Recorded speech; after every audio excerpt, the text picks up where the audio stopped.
Welcome to the world of Chrysler and the mighty Mopars. We will be right back for this evening's program after this word from our sponsors.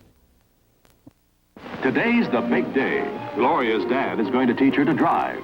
And that's so easy in a new Plymouth, the ideal family car. These magic push buttons make driving a cinch. You just push a button and go. Today in the low price 3, only Plymouth offers you torque flight push button driving, optional for small extra cost. Proof that Plymouth is ahead for keeps. Even a whole blooming flower garden is easy to move in your new Plymouth Suburban because there's no bigger station wagon at any price. And when you're through hauling, your Plymouth Suburban is ready to go calling. It's the only station wagon in the low price 3 with this exciting observation lounge. Drive a big new Plymouth Suburban. You'll be ahead for keeps. In 1892, Charles E. Duryea and his brother Franklin built a single-cylinder vehicle in Springfield, Massachusetts. It was the first gasoline engine-driven motor vehicle made in America. The country went car crazy. Just 4 years later, the first race was held at Narragansett Park, Rhode Island. The next quarter of a century saw the automotive industry experiencing tremendous growth. By 1923, there were 13 million cars and trucks on the road. National Geographic magazine reported the country had finally reached the limit on the number of vehicles that could be driven on the existing highways. For some reason, no one listened or cared. Consequently, there was a demand for some 3 million vehicles that year alone. In January of 1924, Walter Chrysler introduced the first car to bear his name. In less than 12 months, he sold 32,000 cars, a record in the industry. Something special was happening. Chrysler continued to grow, and by 1928 was number 3 in Detroit. With the introduction of the airflow in 1934, business cooled off a bit. Chrysler had always been innovative, but this was a tad too much for John Q. Public. The sleek styling did not work. By 1937, its last year, the airflow had softened its futuristic look to no avail. It was doomed.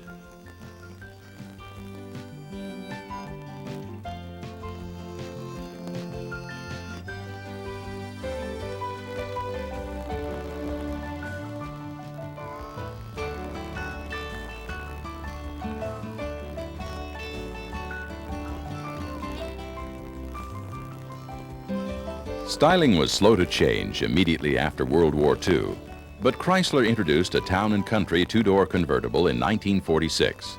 At $2,725, it was the most expensive Chrysler. It weighed a whopping 4,332 pounds. The wood was not just an overlay. It acted as load-bearing members in the doors, sides, and rear hatch. Manufacturing this type of vehicle was slow and tedious. To better understand the Town & Country, we are going to take a closer look right after this commercial break. Fashions in vogue, and all with an accent to elegance, designed by Evan Picone. Fashionable too, and with an accent to elegance, are these gleaming 1958 automobiles. Elegance that comes from the sweeping, graceful design, and from the extensive use of Alcoa aluminum. Alcoa aluminum is the fashion metal. It imparts a gleaming beauty that won't rust, chip, pit, or peel away. More aluminum is designed into the new 1958 automobiles than has ever been used before. Textured aluminum, super hard aluminum, lustrous aluminum in beautiful, colorful, anodized finishes, developed and perfected by Alcoa. This year, the most beautiful cars in the world are proudly wearing the gleam and go of Alcoa aluminum. Aluminum gleam that provides an accent to elegance. Aluminum go that puts extra power and efficiency under the hood. See these beautiful cars at your local automobile showrooms. The Evan Picone fashions at better stores. The aluminum by Alcoa, Aluminum Company of America, the world's leading producer of aluminum. The introduction of the Town & Country hardtop coupe in May of 1950 marked the end of wood-trimmed Chrysler cars after a 9-year run. The post-war economy could not sustain the additional cost of such a labor-intensive design, but it would prove to be an enduring piece of American automotive art.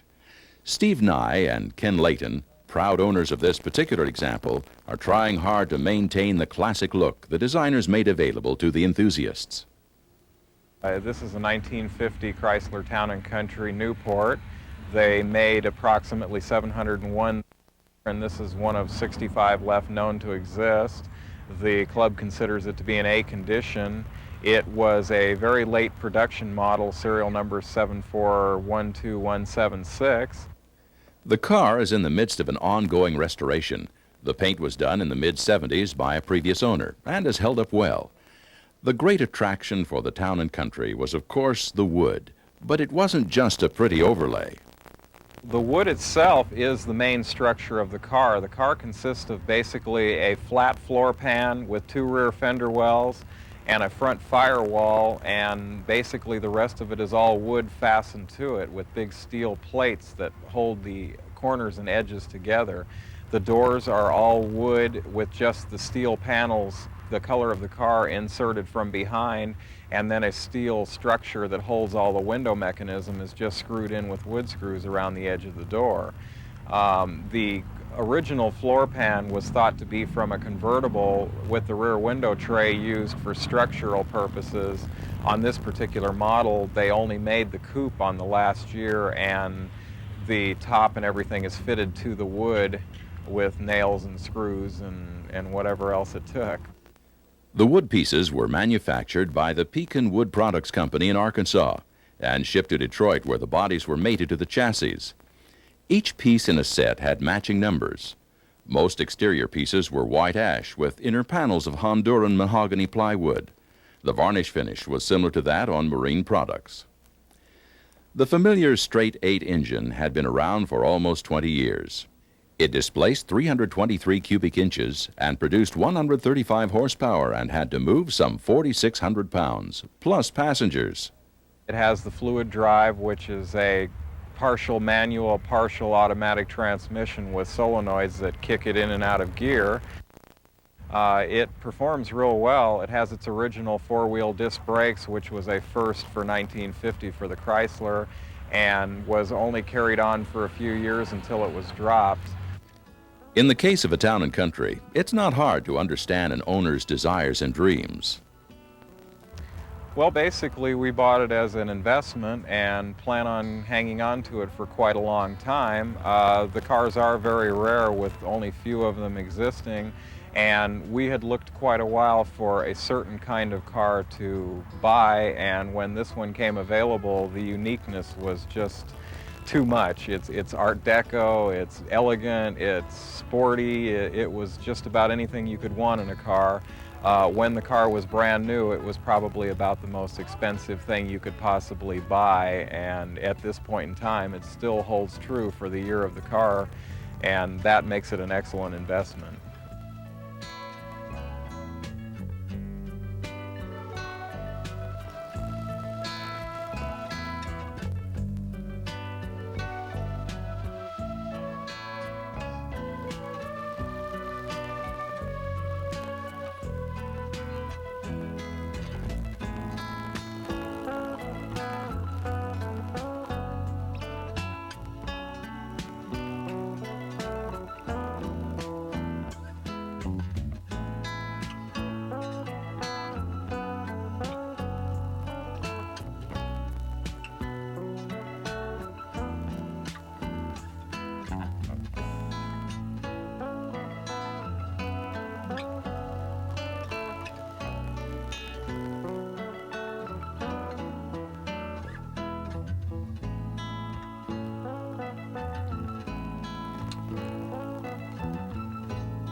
(1950) marked the beginning of an unofficial horsepower war in Detroit. To answer the challenge, Chrysler introduced a V8 engine in 1951. At 331 cubic inches and sporting hemispherical combustion chambers, it had an obvious advantage on the competition. Producing 180 horsepower, the Hemi design would keep Chrysler, Dodge, Plymouth, DeSoto, and Imperial cars at the head of the class for almost 20 years. New body styles in 1953 kept pace with Ford and Chevrolet. With increased performance came a stronger association with racing. The 1951 Indianapolis Pace Car was a New Yorker Deluxe convertible, sporting the new Hemi engine. In 1954, it was Dodge's turn. A Royal convertible sporting wire wheels did the honors. Some 700 of these pace cars were produced. 1954 saw Chrysler's competitors taking new directions. Chevrolet was first out of the blocks with the striking new Corvette. Dave Garraway summed it up best. Boy, what a car. Ford was next. For 1955, it was the exciting new Thunderbird, shown here making its debut. Chrysler had an answer for all this, and it was Virgil Exner. This designer was to offer a revolutionary automobile.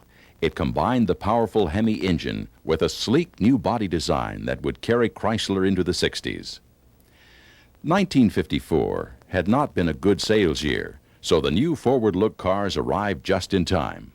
It was a tremendously successful sales year that was later attributed to two things: great styling and performance. The 300 designation translated into 300 horsepower and 345 foot-pounds of torque. Ford and Chevrolet would be playing catch-up to a new king of the mountain, the C300. It was lean and mean and could reach 130 miles per hour on the open highway. No other American car would dare challenge it. To better understand this first in the letter series of Chryslers, we spoke with the proud owner of this elegant C300, John Lazenby.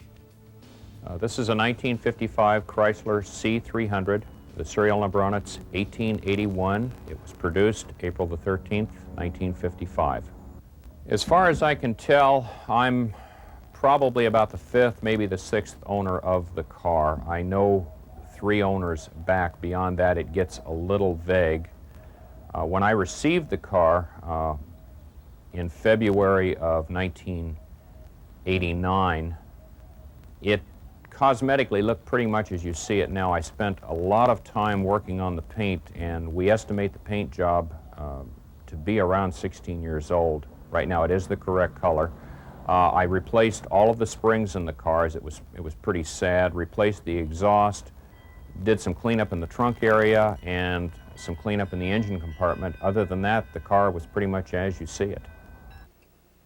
The Tango red paint was rare, as most owners chose white or black. It came loaded with power brakes, steering, windows, and seats, along with wire wheels. The cost of the option for the wheels alone for 5 of them was $617 way back in 1955. The condition of the wheels is really outstanding, considering that they are the original wheels unretouched, and the car has about 137,000 miles on it, and it started in the East Coast and worked its way west. John's experience with the C300 on the highway has uncovered some surprising results. The car, for its day, probably handled better than anything out there on the road. It's very, very stiff riding in comparison to its counterparts. Goes very well through the turns and will cruise at a relatively high rate of speed without any strain at all. The only negative thing I can probably say about the car is that the brakes on it are rather marginal, so you try and not get yourself into a situation where you're going to have to be put into a tight predicament, because you might end up on the losing end of the stick. In 1955, you always asked C300 owners one thing: what's under the hood? It's a 331 cubic inch Hemi engine, 345 pounds of torque at 3,200 RPM. It was the first car built in North America to produce 300 horsepower, hence the designation on it. It's backed up with a Power Flight transmission, a 2-speed transmission, and one of the unique features that a lot of people find interesting is that the shifter comes out of the dash as opposed to off the column, which was the only year they did this. My dad always drove Chrysler products, and I kind of grew up with them, and the Chrysler 300 was kind of the ultimate, I always thought, in comparison to I guess, its counterparts to the Thunderbirds and the Corvettes of the era, simply because Chrysler, I always thought, had the engineering aspects far beyond the other two major makes. As a Chrysler enthusiast, John gave us the expected answer when asked about desirability. Chrysler 300s, to me, as far as all the Chrysler products, are probably the optimum. This car would rate right behind what would be my all-time favorite, which is the Chrysler 56 300B. We'll take a look at John's 300B shortly, but first,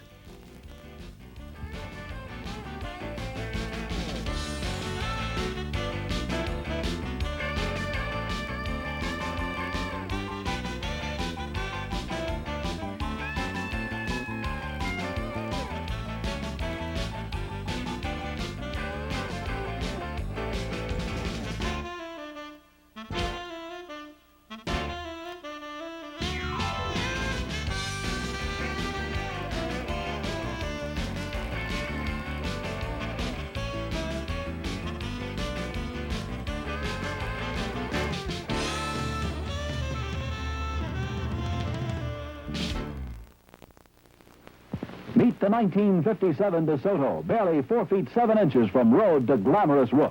Here in DeSoto is the exciting new shape of motion. Flight sweep styling, tail fins for highway stability. This is the breathtaking beauty of Flight Sweep 57. Low, long, luxurious. Make a date now to see and drive the 1957 DeSoto. It's the most exciting car in the world today. in the luxury field, Chrysler enjoyed tremendous success during 1955. Karl Kiekhaefer won NASCAR and AAA championships with the C300. At the same time, Chevrolet was pushing their racing successes, but were not competing in the luxury class, while Ford's T-Bird was grabbing another segment of the market. To better understand what comprised a luxury performance car, we again visited John Lazenby for an explanation of the 1956 300B in a slightly different configuration. What you're looking at here is a 1956 Chrysler 300B, about 4 years worth of labor at this point into this car. It's been a total restoration, and we've done everything from literally take every nut and bolt off the car. The frame's been taken down to bare metal, been gone through. The front end has been completely redone, the rear end completely redone, all the brakes. The engine and trans have been totally gone through, and we just did start the engine a couple of days ago, and everything worked just as you would dream it would work. Everything was perfect. Introduced as a mid-year model, the 1956 300B borrowed considerably from the 55 model. It got a new tail fin treatment, and the Hemi engine was now up to 354 cubic inches and could produce ratings of 340 or 355 horsepower. Torque exceeded 400 foot-pounds. Air conditioning was now available, and a 12-volt electrical system was installed. Few cars came with a manual transmission, as the 3-speed Torque Flight automatic was favored. For John, the restoration process is barely halfway.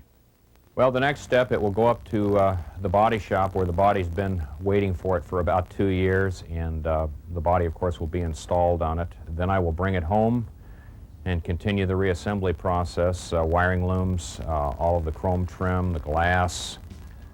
Then it'll go out for upholstery. Once that's completed, hopefully within, let's say, a year to a year and a half, we will probably show the car in the local area. I probably won't drive it very much at first, but I'm sure as time goes on, the temptation will be there, so it'll be out on the road. And that's where you can really appreciate and enjoy these cars.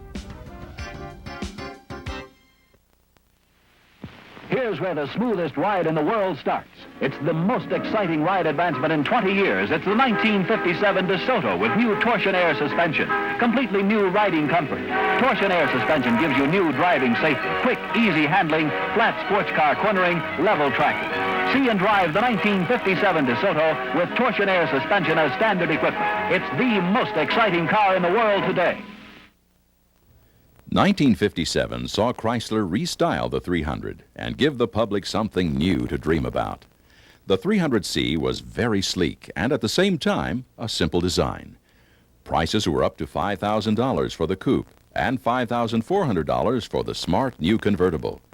The owner of this car, Wayne Grafin, has allowed our camera to view something very special from an historic standpoint.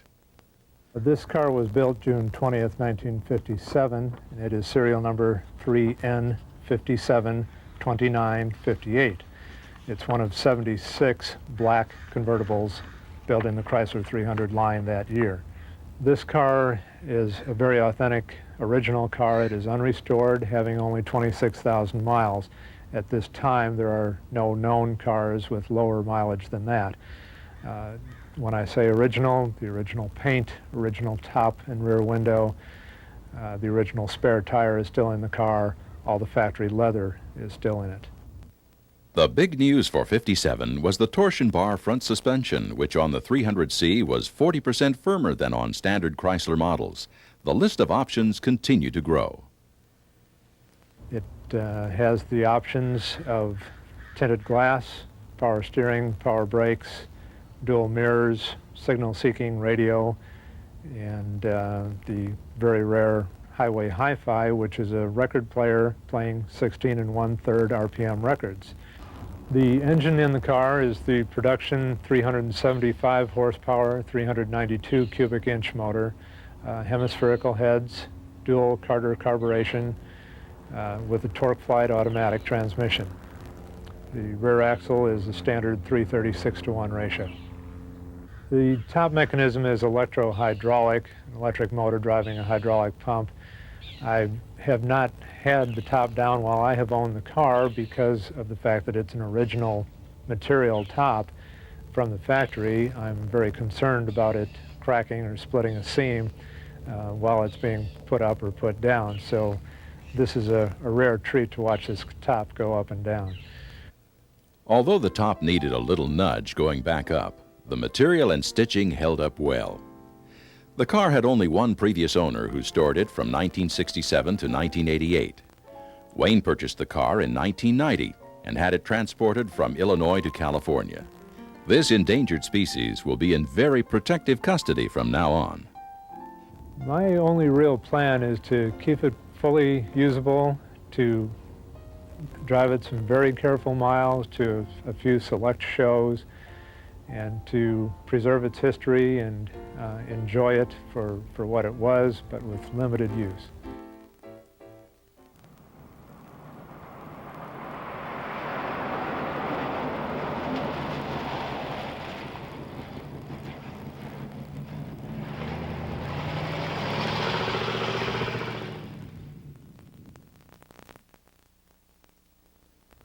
Chrysler was proud of their torsion bar front suspension and showed it off in this promotional film. On hard turns.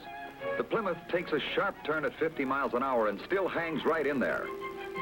Next, one of its competitors around the same curve at the same speed. Oops! Now the other competitive make, same speeds. Neither one has the road holding of Torsionaire. Wow, good thing no ditch there. The bump test. 100 yards of as rough a road as you'll find in a month of Sundays. The Plymouth recovers very quickly and flattens out. Let's see it again in slow motion. You can see how Torsionaire tends to level the bumps, not compound them. The wheels remain in contact with the road at all times. While the competition was bobbing and weaving, Plymouth was gathering 30% of the new car market. This Fury sports the Golden Commando engine option, pumping out 305 horsepower. At $3,000, it was about half the price of a 300D that year. As the 60s approached, tail fins were on the way out, but Chrysler stylists would not let go. The 300F of 1960 was to become a very desirable automobile.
The 50s had produced automobiles rich with chrome, elegance, and power.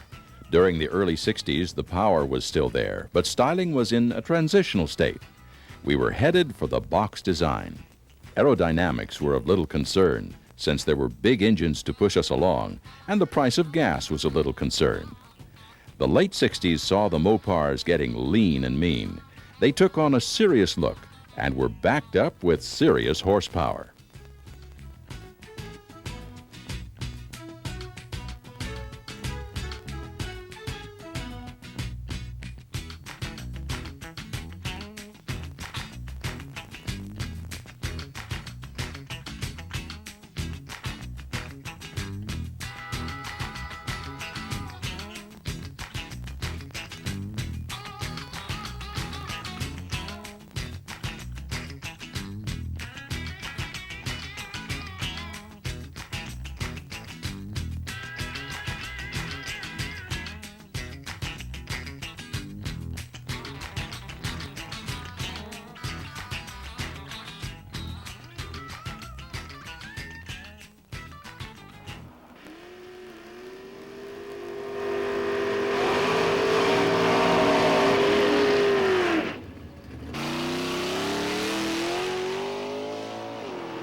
Mopar fans had a lot of hardware to choose from in 1970. Every model was available with gobs of power. Perhaps the ultimate warrior was the Dodge Charger Daytona, followed by the Plymouth Superbird. This was serious hardware, designed for the NASCAR circuit and sold to the public. The Hemi 426 was reason enough, but the aerodynamics made it all work. It gave it a unique look, something owner Mike Minardi enjoys. The best thing I like about the car is all the weird looks you get, and compared to today's standards, driving in this car feels like driving in a Cadillac. It just kind of surrounds you.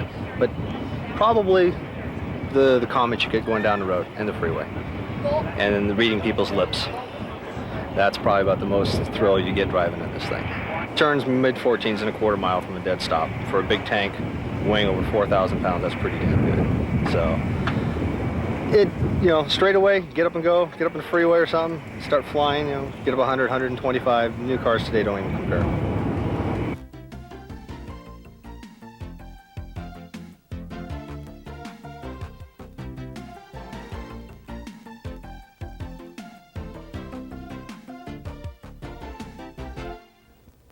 To find out what the muscle car market is like, we visited Randy Gerstenberg of the CUDA Connection in Anaheim, California. Randy is well known in the muscle car arena for his award-winning restorations. In the last 5 or 6 years, probably since 1985, these muscle cars have been on a slow rise. In 1987 and 88 seem to have peaked out.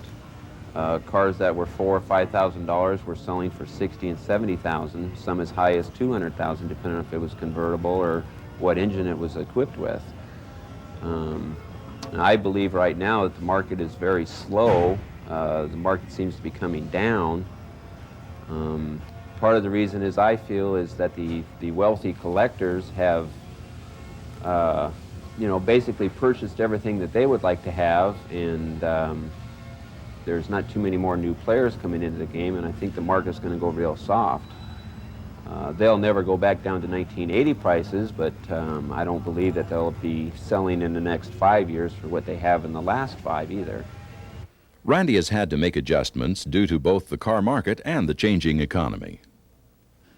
In the last year or so, we've noticed it quite a lot where there's not as many people going for the full restorations. So what we have done here is we've opened up the doors in specializing just in paint only for all makes and models. And we believe that this, will carry us through this time, and we'll have a larger spectrum of people to deal with, and people with a different budget than the collector who just maybe needs just a paint job or who wishes to take the car apart and put it together themselves. And what do you buy next?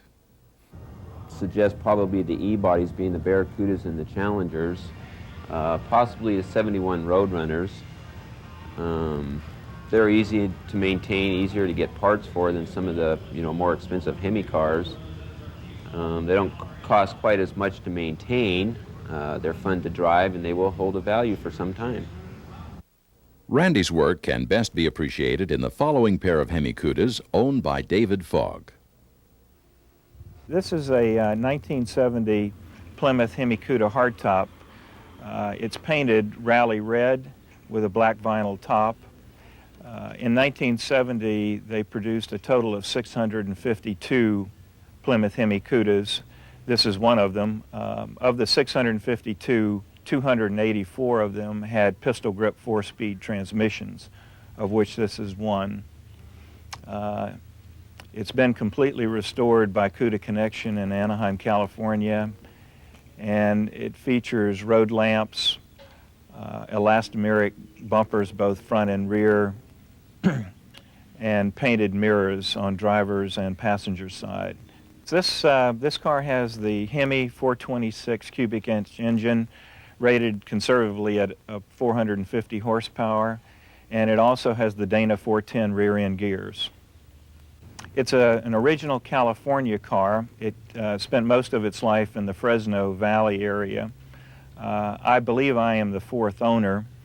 I purchased the car in 1988, and we did a ground-up restoration on the car where the motor was taken out, completely rebuilt. The car exterior was stripped, interior was stripped, all new vinyl interior, all new carpeting, all new headliner, and all new paint. Restoration took approximately 1 year. David enjoys the car immensely, but other members of the family like it for different reasons. My daughter just loves this car. She thinks they're great investments, and she also enjoys the cars because her boyfriends love the cars, and therefore my daughter feels like it's a good attraction to get the boyfriends over at the house.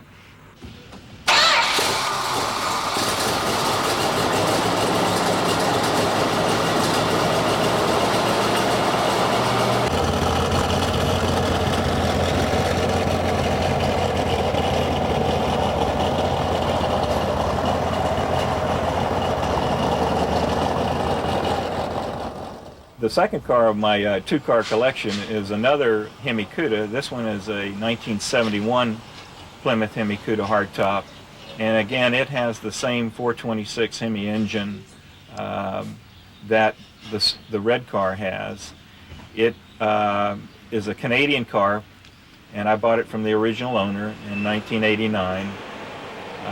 Therefore, it makes me the second owner of a fairly rare automobile in that only 108 of those were produced in 1971, 108 hardtops. Well, I think there are several things that I enjoy about owning it. Number one, it's a very low production car in that only 108 were produced. Secondly, it has really unusual graphics. It has the Hemi billboard graphics on both sides. It is the only white automatic, torque flight automatic car that they produced in 1971 to my knowledge. And it has a lot of interesting options like leather interior and consoles, rally dash, rim blow steering wheels, and the like. Both cars are called Cudas, which is a shortened name for Barracuda. In 1970, the name was shortened to Cuda, and the car designers tried to make it appear to have fish-like characteristics. The 70 car has gills on the bottom base plates, and in 71 they removed the gills and put them up on the front fenders. Also, the front grille work of both cars is to be similar to the mouth of a barracuda fish. David has good reason to hold on to a fish that is not going to spoil. The car was just appraised for insurance company purposes, and in 1991 dollars it was appraised at $100,000.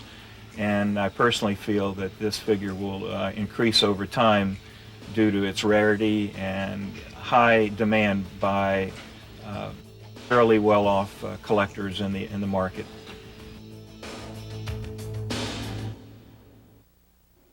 The Clean Air Act, gasoline prices, and escalating insurance costs took their toll on Chrysler in the 1970s. The 80s saw Chrysler make a great comeback. But what's to come? Some exciting new concepts are making an appearance to get the new decade rolling. But will it be enough to rekindle that old spark?